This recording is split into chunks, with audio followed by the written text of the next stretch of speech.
Hey dude, BBK Electronics. If you haven't heard of them, they were a Chinese tech conglomerate that owned Oppo, Vivo, OnePlus, iQOO, and Realme. All of these brands put together give you a market share of over 25%, putting them at #1 globally if they were still around today. The brands themselves are still around, but the company BBK Electronics has become completely defunct. So what happened? How do you go from on top of the world to straight up not existing in just a few short years?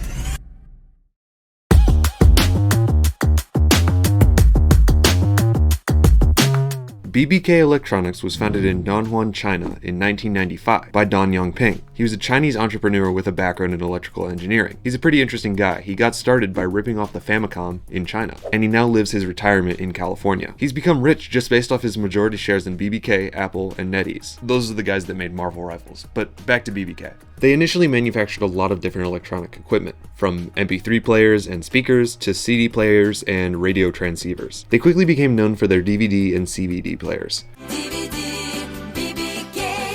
and for their bold and fun marketing strategies, hiring famous actors like Arnold Schwarzenegger and Jet Li. They even made some absolutely awesome Chinese music videos that were sent out to local karaoke bars.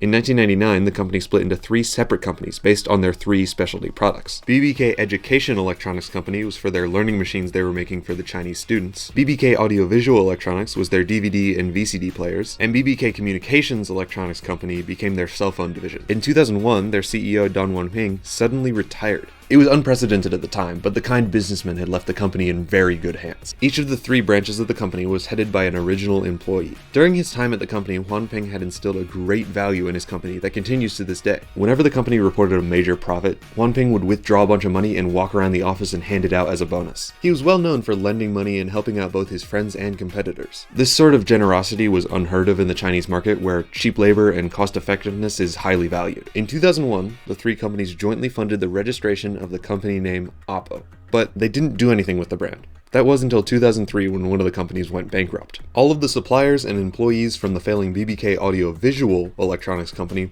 were transferred over to the Oppo company, which officially opened for business in 2004. Their first device, the Oppo X3 MP3 player, came out in 2005. Throughout the 2000s, Oppo made a lot of consumer devices, like DVD players and personal MP3 handhelds. There's not a lot of record of their time here in terms of devices. BBK Communications made a lot of feature phones during this time, but after the success of Apple's iPhone and the emergence of Android, BBK Communications Electronics was replaced by Vivo in 2009. This was a rebranding to get with the times and further complement the Oppo brand, and by 2011, Vivo were making Android smartphones. Their first phone was the Vivo X1. The phone was a mid-range tier phone that was actually super popular in China at the time. The earliest Oppo smartphone I could find was the Oppo Find Me in 2011. Sorry, I missed one. In 2008, they released the Oppo A103, which is notable because it had a smiley face on the back. Now, with an officially established market, they got to work making some of the greatest phones ever made.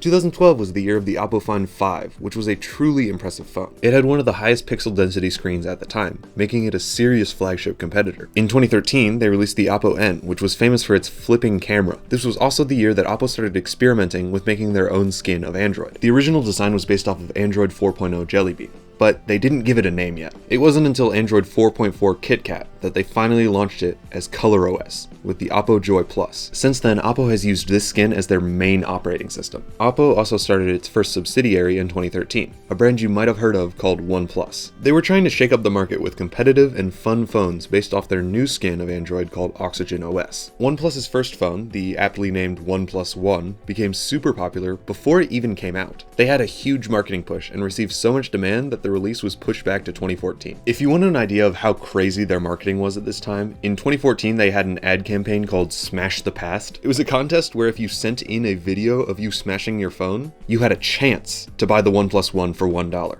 In a contest with only 100 winners, OnePlus ended up receiving 140,000 entries. OnePlus quickly became known as the bad boy of tech, breaking rules and pushing boundaries with their phones. Thanks to a dispute they had with Micromax, the company got banned in India for a single week in December of 2014. Vivo was also making headlines in 2014 with the X5 Max. The X5 Max was super thin, at only 5.1mm thick. It was the thinnest phone on the market at the time.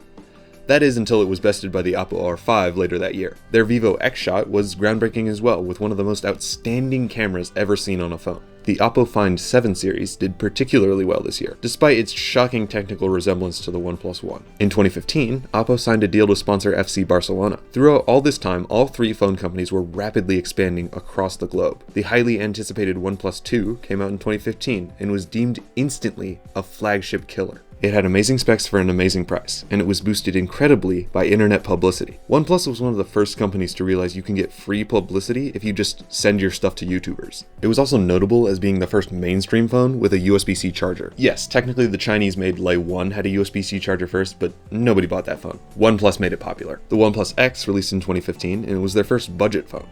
For only $250, it was pretty much the exact same as last year's OnePlus One, but now with a much better AMOLED screen. By now, Oppo was excelling in the flagship market, led by their groundbreaking R line. The R7 was their best seller of 2015, which was an impressive phone, especially the screen. The R9S sold well in 2016, and they introduced a brand new line as well. The F1 and F1 Plus launched in Q1 of that year, and the latter sold over 7 million units. Vivo was making a lot of mid-range phones during this era. Like many Chinese phones of the time, it was obvious that they were just taking design elements from iPhone. Like the V5 series, for example. That's pretty much an iPhone 6. The OnePlus 3 launched in June via a VR event, and could be purchased through a VR app. Like I said, this company is weird. Thanks to the crazy sales of this phone and the success of the F1, Oppo became the biggest phone company in China later that year. Thanks to their rapid expansion, they sold phones to over 200,000 different retailers worldwide. In Q1 of 2017, BBK shipped 56.7 million smartphones, with Oppo shipping 30.9 million and Vivo shipping 25.8 million. In 2017, the Oppo F3 launched to critical acclaim, notable for its dual selfie cameras, and so did the Vivo X20 series. This series was notable because they were the first major phone brand to ditch the home button, making a full-screen phone, albeit with huge bezels. The OnePlus 5 and 5T came out later that year. They skipped 4, don't ask. With the three brands thriving, 2018 was going to be a year of great expansion.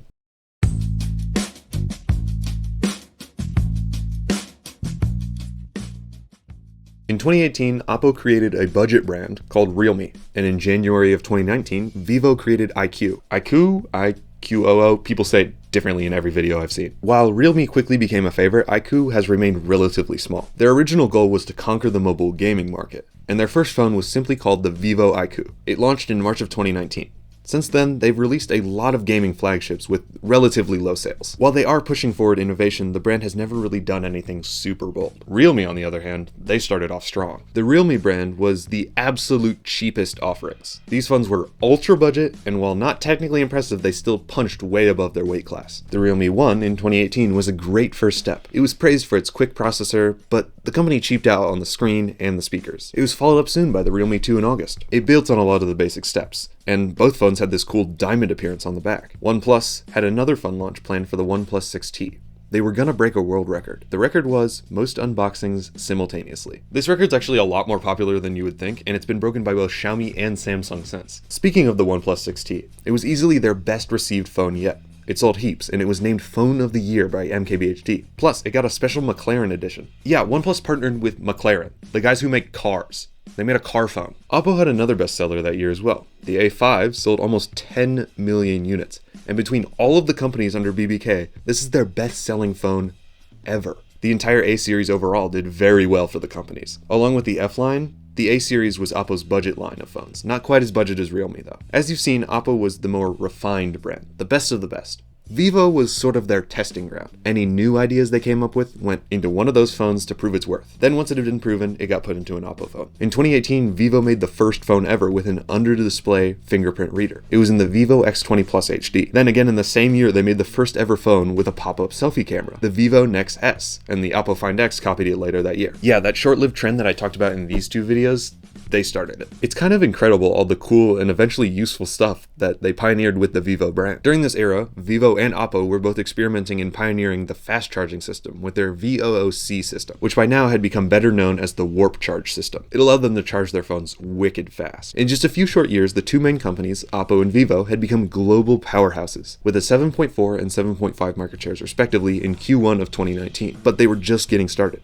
That year, the Vivo Nex dual screen was the first phone with a screen on the front and the back. Super trippy. I'll leave Jerry Rig Everything's video down in the sources. The Realme X also got a pop-up selfie camera, but it was center mounted, so it kind of just looked like the Eye of Sauron. It was also the first Realme phone to feature the new Realme UI. Up until that point, the devices had used Oppo's Color OS. Realme themselves had been doing quite well. According to the phones counter, in the second quarter of 2019, Realme shipped 4.7 million units worldwide. Holy crap, and became one of the top 10 smartphone manufacturers. They'd only been around for like a couple of months. Oppo released a brand new line called Reno, which was their new mid-range offerings. The Reno line also kind of was known as their flagship killer line. The Reno Ace was a huge hit in China. And then in 2020, they entered the 5G space with the Reno 3. 2019 was a very strong year for both companies. By Q1 of 2020, Vivo had grown to a 9% market share and Oppo to an 8.6%. 2020 saw the release of some absolute banger devices. Vivo's V20 was a true attempt at a mid-range killer phone. It had fast charging, an amazing screen and processor, and it retailed for about $340. Up until this point, Vivo had been using an Android skin called Fun Touch OS, which by now seemed outdated, and it was too similar to iOS. In 2020, they launched their new skin called Origin OS. The first phone to get it was the Vivo S7T. From then on, all Vivo and iQOO phones used this software. The Oppo Find X2 was widely accepted as an amazing phone. However, it was criticized for its price, being one of the first smartphones to break $1,000. There was also a large shakeup at OnePlus.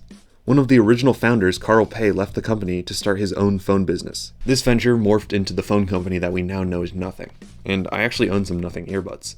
However, the company isn't related to BBK anymore, so if you want a video on them, definitely let me know down below. Carl Pei leaving the company marked a sort of pivot point for OnePlus. They continued their main line with the OnePlus 8 and 8 Pro, but the company also started a new line that you may have heard of called the Nord line. They were diverging from their original strategy. The brand did quite well for some time, becoming the only phone company on Earth to grow in 2021. But after a while, their shift in strategy lost its appeal. OnePlus in recent years has basically fallen off the map, with no records whatsoever of their market share. They still make pretty neat phones, but they're not as neat as they used to be. They've definitely chilled out on the marketing too. A lot of phone companies during this time, especially Chinese ones, were partnering with traditional camera makers to help with their mobile imaging. Xiaomi and Huawei both partnered with Leica. So in 2020, Vivo partnered with Zeiss to help out making their cameras. The X70 series of phones was the first to take advantage of that partnership. Their ads used the tagline, "Photography Redefined." In 2021, OnePlus partnered with Hasselblad.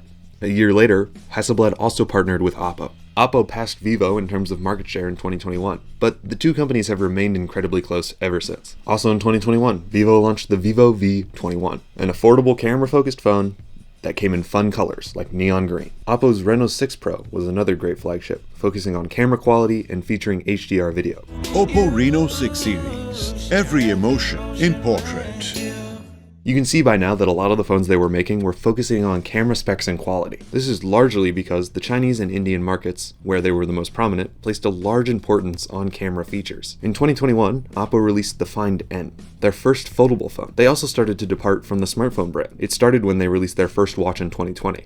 Then in 2021, they released a tablet, active-wear headphones, and AR glasses. This is also the year of the Find X5, Reno 7, and F21. By now, their sub-brand Realme had climbed to an almost 5% market share worldwide, thanks to their amazing budget offerings like the Realme 10 line and their fun GT line. In 2022, Vivo released the V23 series. The most notable thing about these phones is that they had heat-sensitive color-changing backs. The Vivo T1 was a power-focused phone that featured a lot of gaming in the ads and came in several different variants with different processors. The Oppo Reno 8 came out that year, followed by the A78 in 2023. This phone was an absolute beast for the price of only $280. It was praised for its fast charging and battery life, but it only had a 720p screen and came preloaded with a lot of bloatware. All of the BBK companies had started to include bloatware in their products, especially the cheap ones. Vivo also made their first folding phone in 2023 with the Vivo X Fold. By now, the two companies and their subsidiaries had become firmly established as global superpowers, but they did especially well in China and India. The Vivo Global YouTube channel has less subs than the Vivo India channel. Same with Oppo. The companies were bringing a lot of money to the parent company BBK, but something big was about to happen.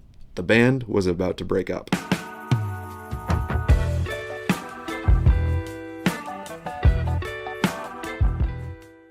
Everybody knows that America has problems with Chinese companies. Exacerbated by the COVID pandemic, the US government isn't too happy to have Chinese companies doing business in the States. This is the sentiment that got TikTok and Huawei banned. After Huawei got banned in 2019, BBK knew there was a big target on their back. To help avoid any possible US bans, BBK Electronics was defunct on April 7th, 2023. All of its brands like Oppo and Vivo now acted as independent companies. It also included other small BBK brands like Emu and Vsun. I didn't talk about either of those companies because they don't make smartphones, but Emu actually makes some pretty successful smartwatches for children. This separation meant that each company now worked independently from one central entity. If one got banned, then the other was still free to operate. Thankfully, however, nobody ever got banned. The trend of bonuses and benefits for employees was probably a big factor in this. Like I said, this practice was obviously very kind, but it was unheard of in the Chinese market, and therefore made the companies favorable in the US market. Today, OnePlus has fallen by the wayside, but Oppo, Vivo, and Realme continue to do super well, owning a collective